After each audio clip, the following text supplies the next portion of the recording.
Hi guys, it's Ugo and welcome back to another video. Today I'll bring you my review for Six Crimson Cranes by Elizabeth Lim. This was the first pick for the quarterly book club, which I'm co-hosting with Julie. If you want to join the quarterly read for these 4 months is Daughter of the Moon Goddess. Links are down below for the Discord, and then we will ask you for suggestions for the next quarterly.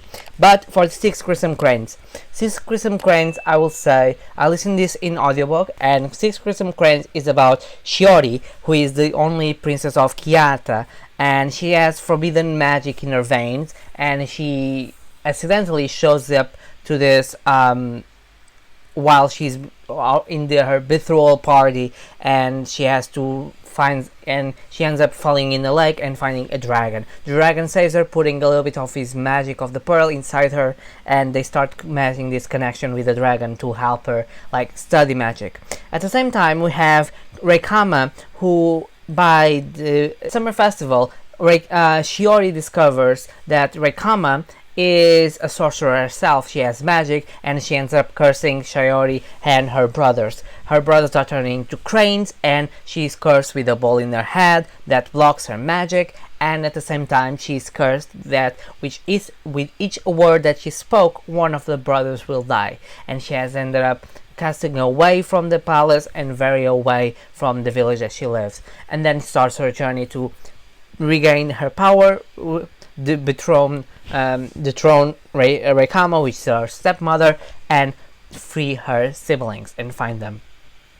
I'm listening this in audiobook, and I really like the story. What I think is this book is it's 464 pages, and I think in some parts it dragged a little bit more than it should. You know, in the beginning we are familiarizing with the stories and the characters. In the beginning is okay, and then you ended up this big part of the curse, very cool, and then it slows down, and it slows down for a lot of time. They were like, okay, but I need this to pick up a little bit faster because I want to go to the string part. Although we show a little part of her life as a maiden that can speak, and how she finds up the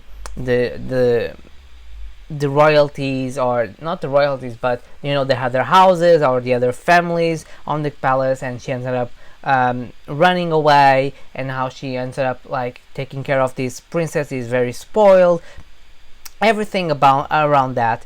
At the same time, she's reconnect with the brothers, and then she's stripped away again, and then it shows the story again with she's being a mysterious girl, a demon, and everything about it. Besides that the story sometimes takes high and lows on speed, and sometimes it's you get interesting in the story and you want to know more, but there are some parts that were like, is this really necessary, or you can just skip it. Sometimes I thought that, but most of the story is very interesting. I really like the lore about it, the dragons, the magic, how the magic appears, dragon pearls, how the dragons want to get the pearls, everything about it. It was so magical, and I loved the mythology around it, and I thought it was very interesting for me to follow. I'm really lean on the sequel. I have an Arcanet Gallery, which I'm super excited. I hope I can read it soon, because I really like the story, and I really like the characters, how they are written. We only follow Shiori and her bird, which is Kiki, and sometimes they are annoying, yes.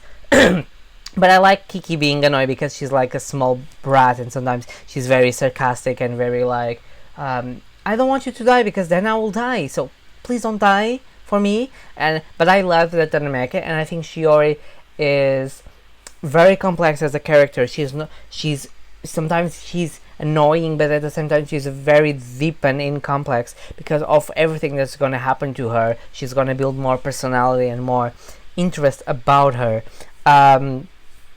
The end I was not expecting. I thought this is a retelling of the Six Swans or something like that. It's a retelling of a very popular folklore tale. So I was not expecting the end, and when the end reached, I was like, okay, I was not expecting that at all. I was very surprised, and I think it turned a little bit.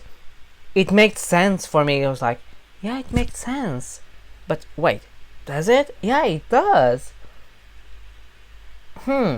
Very interesting, and I really love how everything goes, because you will meet a lot of different characters and different personalities and how they interact with Shiori. Remember, she has a ball in her head that is unbreakable, and it makes her look weird, but at the same time, you see there are people with good hearts that she will meet, and she will ended up, falling in a new quest. The second book looks very promising. Let's see how this goes. I could not rave more about this book. I really enjoy it. I will cut some parts of it.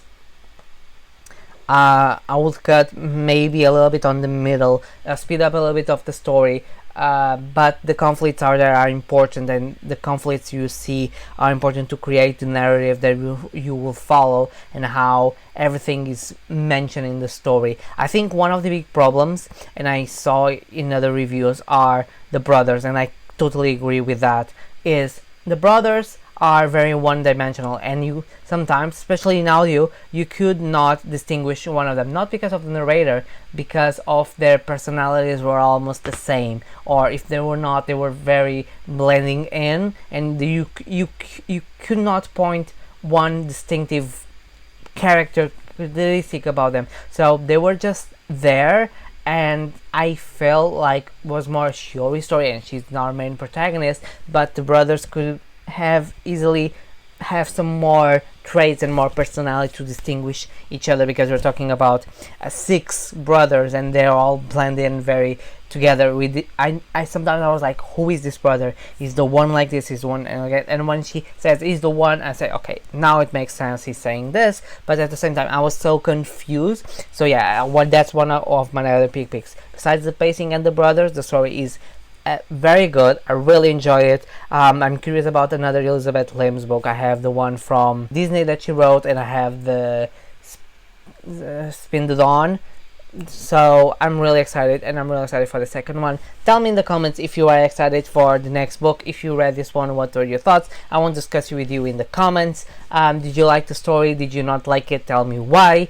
If you reach this far, don't forget, leave a comment, like, subscribe, hit the notification bell. It's super important. I'm bringing more videos and more content of books, and more books reviews are coming very soon. I post at least one video per week at Tuesdays, Thursdays, or Sundays, and I see you guys on my next video. Okay, bye.